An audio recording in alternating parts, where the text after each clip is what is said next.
The breaking point, the great assembly hall of the Stellar Confederation, stretched before Ambassador Elena Torres, like a vast arena of judgment. 10,000 seats rose in crystalline tiers, each occupied by representatives from across the galaxy. Some beings floated in specialized atmospheric chambers. Others required mechanical suits to survive in the standard environment. A few, like the silicon-based quartzlings, appeared as living sculptures of precious stones that rang like bells when they moved. Elena sat in the human section, a modest cluster of 12 seats positioned in what the council called the observation tier. It was a polite way of saying they weren't important enough for the main floor. For 7 years, she had occupied this same spot, watching as species with far smaller populations and fewer worlds received full voting rights while humanity remained trapped in provisional status. Beside her, Admiral Marcus Chun studied the alien delegates with the careful attention of a career military officer. His weathered face showed no emotion, but Elena knew him well enough to recognize the quiet intensity in his dark eyes. Marcus had commanded Earth's first deep space exploration fleets and had seen things the Council preferred to forget. The motion before the Assembly concerned Sector 7 Alpha mining rights, announced the Council's speaker, a creature called Vorthok, whose voice resonated from multiple throat chambers. The hegemony of Krell submits that primitive species should not be granted access to strategic resources. Elena's jaw tightened. The mining rights in question belonged to 3 human colonies that had been established legally according to Confederation law. The hegemony wanted those resources for themselves, and were using humanity's provisional status as justification. The humans have occupied those worlds for only 37 cycles, stated the Krell representative, its insectoid form clicking as it spoke. They lack the technological sophistication to properly utilize such valuable materials. Logic dictates that more advanced species should manage these resources. Around the chamber, various alien species hummed, clicked, or flashed in agreement. Elena had learned to read their signals over the years. The blue-skinned Altarians hummed at a low frequency when they agreed. The crystalline collective flashed bright colors. The void swimmers released specific pheromones that their translator implants converted to meaning. Elena activated her speaking request and waited. After several minutes, a soft chime indicated she had been recognized. Honored delegates, she began, her voice carrying across the vast chamber through the translation network. Humanity has followed every protocol established by this council. Our colonies were founded according to Confederation law. Our mining operations meet all environmental standards. Our people have integrated peacefully with existing ecosystems. The Krell representative's mandibles clicked dismissively. Following basic protocols does not demonstrate advancement. The humans still use chemical propulsion for most of their vessels. Their computers require physical interfaces. They have not even achieved unified planetary governance. Murmurs of agreement rippled through the assembly. Elena felt the familiar frustration building in her chest. Every criticism was technically accurate, but ignored the reasons behind humanity's choices. Perhaps, she continued, the Council should consider that diversity of approach might be valuable. Not every species needs to follow identical paths of development. Diversity is acceptable, interjected another voice, this one belonging to the Ethereal Republic's delegate, a being of pure energy contained within a translucent shell. However, resource allocation must be based on capability and need. Lesser species cannot be permitted to hoard materials they cannot fully utilize. Lesser species. The phrase hung in the air like a slap. Elena had heard it countless times, but it never stopped stinging. Around her, the other human delegates shifted uncomfortably. Dr. James Wright, humanity's scientific representative, was gripping his armrest so tightly his knuckles had turned white. I see, Elena said carefully. And what would the Council consider adequate proof of our capability? Simple, replied Vorthek, the speaker. Achieve technological parity with current Council members. demonstrate unified global governance, provide evidence of advanced scientific understanding. Until then, humanity remains a developing species. Under council guidance, Elena looked around the chamber at the faces staring down at her. Some showed indifference, others barely concealed contempt. A few seemed genuinely sympathetic, but not enough to matter. After 7 years of negotiations, compromises, and careful diplomacy, she was exactly where she had started. How long would this evaluation process take? She asked.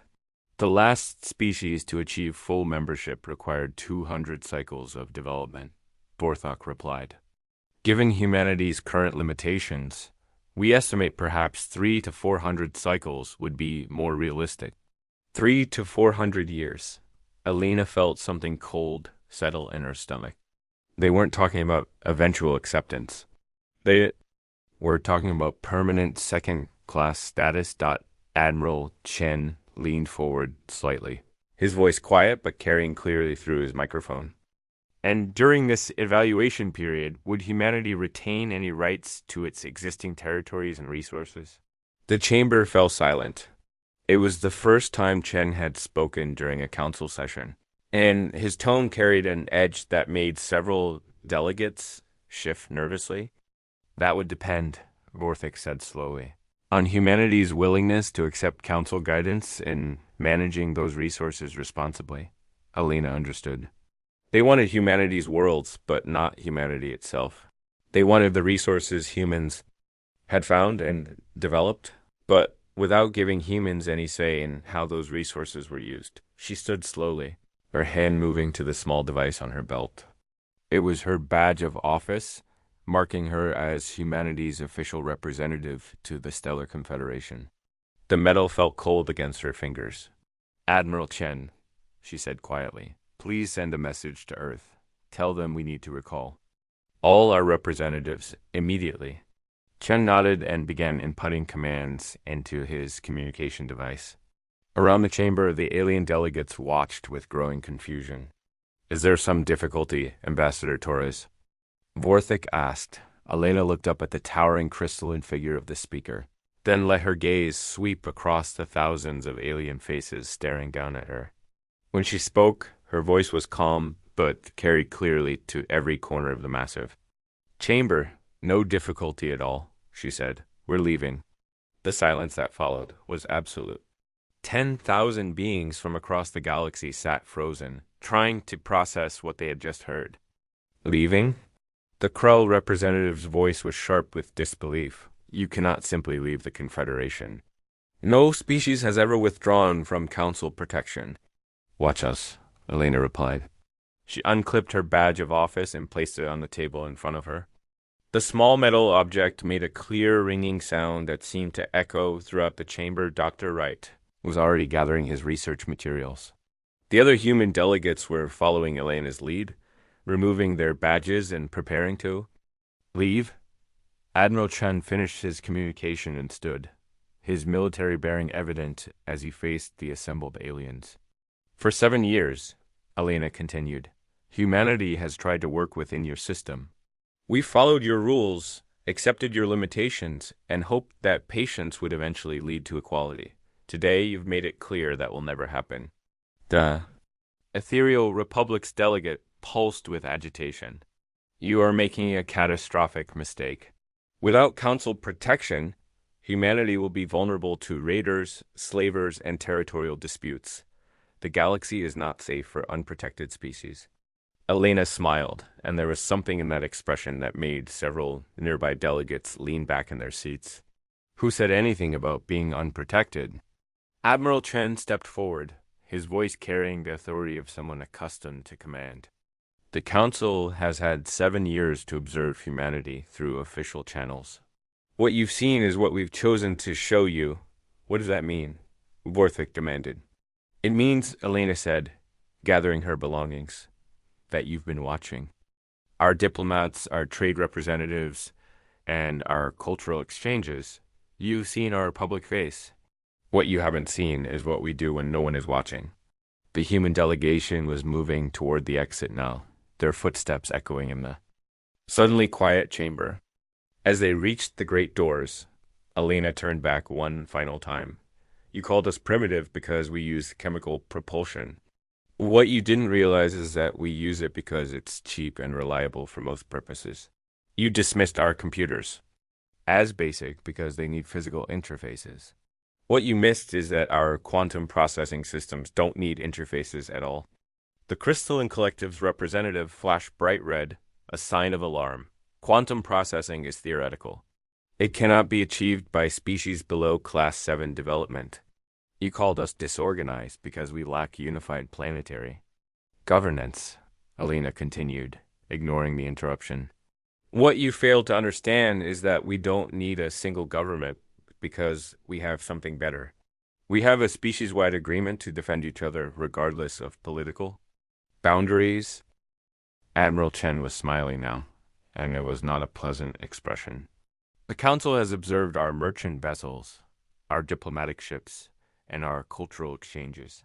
What the Council has never detected are our deep space monitoring stations, our advanced research facilities, or our defensive installations. The chamber erupted in shocked voices as the implications sank in. Species that had dismissed humanity as backward were suddenly realizing they might have been catastrophically wrong. Elena raised her voice above the chaos. We came here seeking partnership. Instead, we found condescension and exploitation. Humanity withdraws from the Stellar Confederation, effective immediately. We'll manage our own affairs from now on. This is madness. Vorthak's crystalline form rang with distress. You cannot survive alone. The galaxy will consume you. Elena was almost at the door now, but she paused to deliver her final words to the assembly. Maybe you're right, she said. Maybe we're too primitive to survive out here alone. Maybe our technology isn't advanced enough to defend ourselves. Maybe our lack of unified government will be our downfall. She smiled again, and this time the expression was genuinely warm. But I guess we'll all find out together, won't we? The great doors closed behind the human delegation with a sound like thunder. In the assembly hall, 10,000 alien beings sat in stunned silence, trying to comprehend what had just happened. For the first time in the Stellar Confederation's 3,000-year history, a member species had chosen to leave rather than accept their assigned place in the galactic hierarchy. In the corridors outside, Elena Torres walked beside Admiral Chun toward their shuttle. Her hands were steady, her breathing calm, but inside she felt a mixture of terror and exhilaration. Do you think we made the right choice? She asked quietly. Chun's smile widened. Elena, you have no idea what we've been building while they weren't looking. They're about to discover that underestimating humanity was the biggest mistake they could have made. As their shuttle departed the Council station and headed for Earth, neither of them noticed the small, sleek ships that began following them at a discreet distance. The Council's intelligence services were already mobilizing, trying to understand what they had just lost. What they would discover over the coming months would terrify them. Asterisk. The awakening 6 months after humanity's dramatic withdrawal from the Stellar Confederation. Council Intelligence Director Zelthek sat in his secure chamber aboard the mobile command station oversight, staring at reports that defied everything he thought he knew about the galaxy. His tentacled form writhed with agitation as he reviewed data streams from across human space.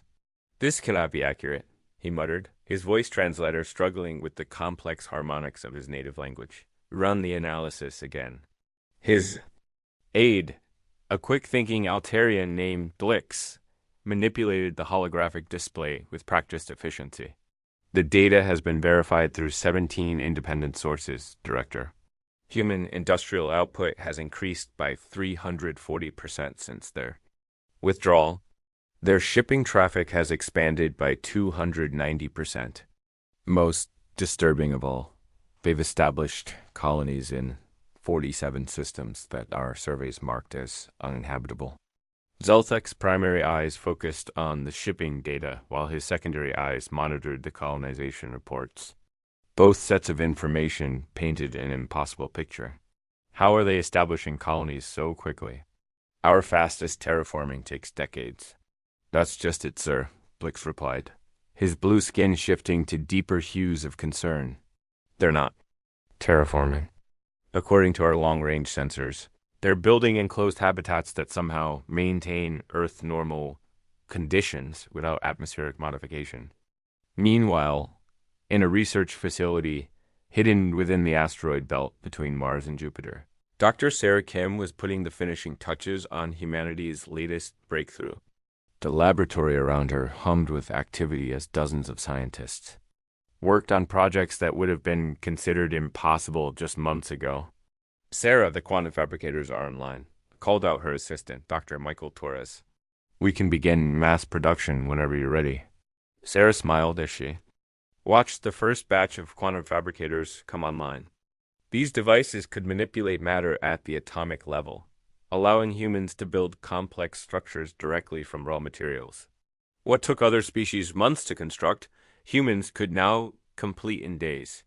How many units can we produce? Per week? She asked. At current capacity, about 50,000 units, but that's just the beginning. Each fabricator can be programmed to build more fabricators. We're looking at exponential growth. The implications were staggering. While the Council had spent centuries developing their technology through gradual improvements, humanity had taken a different approach. They had focused on tools that could create better tools, leading to rapid advancement once the process began. Captain David Park was having an equally productive day in the Outer Rim territories. His ship, the Pioneer, was part of humanity's deep space exploration fleet.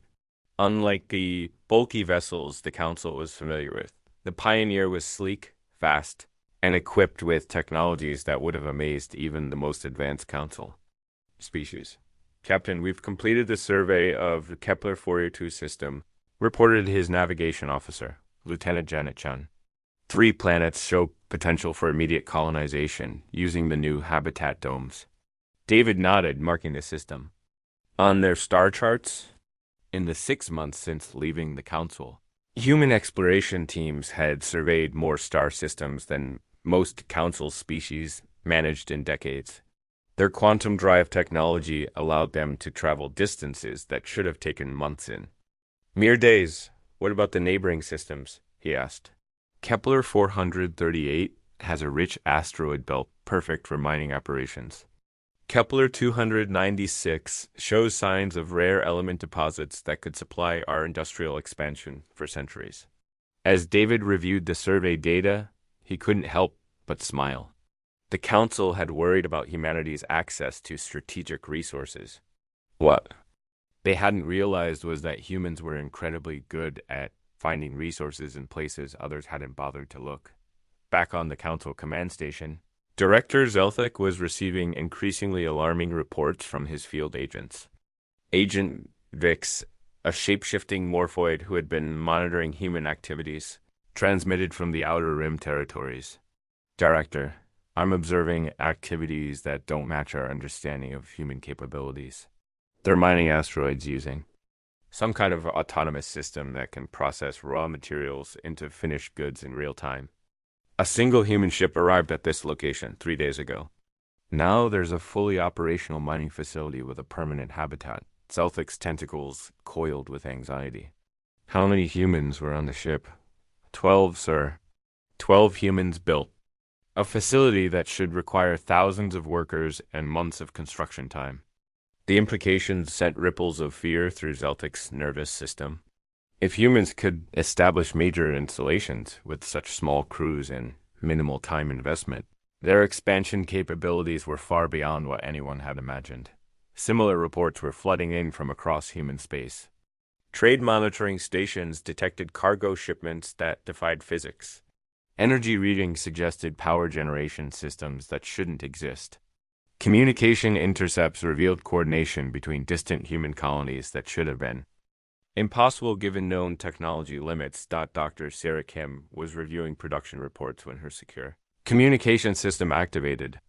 Ambassador Elena Torres appeared on the screen, looking satisfied and slightly amused. Sarah, how are our friends in the Council reacting to recent developments? Based on the increased surveillance attempts, I'd say they're getting nervous. Sarah replied, We've detected at least 50 intelligence gathering operations in the past month. They're starting to realize they might have made a mistake. Good. Are we ready for the next phase? Sarah's smile widened. The matter compilers are online. The quantum communication network is fully operational. The defense grid is active but invisible to their sensors. We're ready for whatever comes next. The quantum communication network was perhaps humanity's most significant achievement. While council species still relied on message drones and transmission, delays across interstellar distances, humans had developed instantaneous communication across any distance. Every human colony, ship, and facility was connected in real time. Captain Park was testing this system as his ship approached the edge of known space. Command, this is Pioneer. We're about to enter the Outer Veil region. Council charts show this area as impassable due to stellar radiation. The response came immediately from Earth with no transmission delay, despite the vast distance. Acknowledged, Pioneer. Your ship shielding should handle the radiation easily. We're interested in what's beyond that barrier. What David found beyond the Outer Veil would have shocked the Council even more than humanity's rapid expansion. The region they had marked as impassable was actually a natural boundary concealing dozens of star systems rich in unique materials and energy sources. Command, you're not going to believe this, David reported. The Outer Veil isn't a barrier. It's camouflage. There's an entire galactic arm back here that nobody knows about. On Earth, the response was immediate. Outstanding work, Captain. Establish preliminary surveys and identify colonization targets. It sounds like we just doubled our territory. Meanwhile, in the council chambers, Speaker Vorthik was addressing an emergency session. Representatives from across the galaxy have demanded answers about the human situation, and the news was uniformly disturbing. Honored delegates, Vorthik announced. Our intelligence services have compiled their preliminary assessment of post-withdrawal human activities. The results are ... concerning. The massive display screens around the chamber filled with data.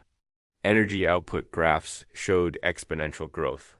Territory maps showed human expansion into regions previously considered empty or uninhabitable. Resource acquisition charts showed supply lines that shouldn't exist. The humans are not behaving as predicted, continued the Krell representative, its mandibles clicking with agitation. Our models suggested they would struggle to maintain their existing colonies without council support. Instead, they appear to be thriving. The Ethereal Republic's delegate pulsed with alarm. Our trade monitoring stations report that human goods are appearing in independent markets throughout the galaxy. Their technology appears to be more advanced than what they demonstrated during their membership period. Zelsic materialized in the chamber through his remote projection system. With the Council's permission, I would like to present our intelligence findings. The data he shared sent ripples of shock through the assembly. Human industrial capabilities had expanded beyond what should have been possible. Their exploration range exceeded that of most Council species. Most troubling of all, they appeared to have developed technologies that the Council's science academies considered purely theoretical. How is this possible? Demanded the representative. From the Silicon Collective, their crystalline form flashing rapid patterns of confusion and fear. No species achieves such advancement in isolation. They must have outside assistance. That was our first assumption, Zelfik replied. However, our analysis suggests otherwise. The technology patterns are distinctly human in origin. What we're seeing appears to be the result of focused development during the time they were members of the Council. You mean they were developing advanced technology while pretending to be primitive? The question came from multiple delegates simultaneously. It appears so. Our analysts believe humans were deliberately concealing their true capabilities while studying Council technologies and techniques. They used their membership period as an extended intelligence gathering operation. The chamber erupted in shocked voices. For the first time in the Council's history, they faced the possibility that they had been systematically deceived by a member species. Vorthok's crystalline form resonated with authority as it called for order. What are the implications of this development? Zelthic's projection flickered as he compiled real-time intelligence reports. Based on current expansion rates, humans will control territory equivalent to a major council power within 2 standard years. Their resource acquisition suggests they will be economically independent of council trade networks within months. Most significantly, their exploration activities suggest they are discovering resource deposits and territorial opportunities that council surveys missed. The silence that followed was profound. For 3,000 years, the council had maintained galactic order through careful control of resources, technology, and territory. The possibility that a single species could challenge that system was terrifying. What do they want? Asked the representative from the Merchant Guild, a pragmatic species more concerned with trade implications than political theory. It was a good question, and Zelthic didn't have a good answer. Unknown. They have made no demands, issued no threats, and responded to no diplomatic overtures. They appear to be focused entirely on internal development and expansion. Dr. Sarah Kim was indeed focused on development, but not in the way the council imagined. In her laboratory, she was putting the finishing touches on humanity's most ambitious project yet. The prototype is ready for testing, she announced to her team. If this works, we'll be able to extend our exploration range by orders of magnitude. The device she had created looked deceptively simple. A small crystalline structure that hummed with barely contained energy. What it represented was a breakthrough that would revolutionize space travel. Sarah, are you sure about this? Asked Dr. Torres. The theoretical risks are significant. Michael, we've been playing it safe for 7 years while the council dismissed us as primitives. It's time to show them what humans can really do. She activated the prototype, and reality twisted around it. For a brief moment, the laboratory existed in multiple dimensions, simultaneously. When the effect stabilized, Sarah was smiling. Dimensional folding achieved. Distance is now optional. Captain Park received the news while his ship was exploring the outer reaches of the Outer Veil region. Captain, you're being recalled for special assignment.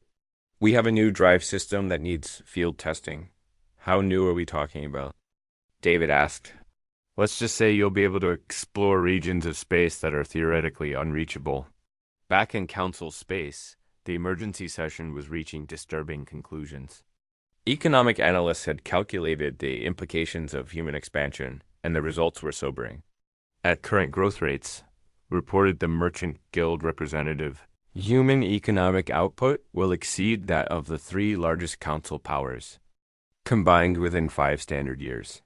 Their resource acquisition suggests they will control strategic materials that we depend on for our own industrial base. What about military capabilities? Asked the representative from the Defense Consortium. Zelthic's expression grew even more troubled. Unknown. We have detected no military buildups, no weapons testing, and no aggressive actions. However, their industrial capacity and technological advancement suggest they could develop formidable military capabilities quickly if they chose to do so. Recommendations? Vorthok asked. The Council faces 3 options, Zelthik replied.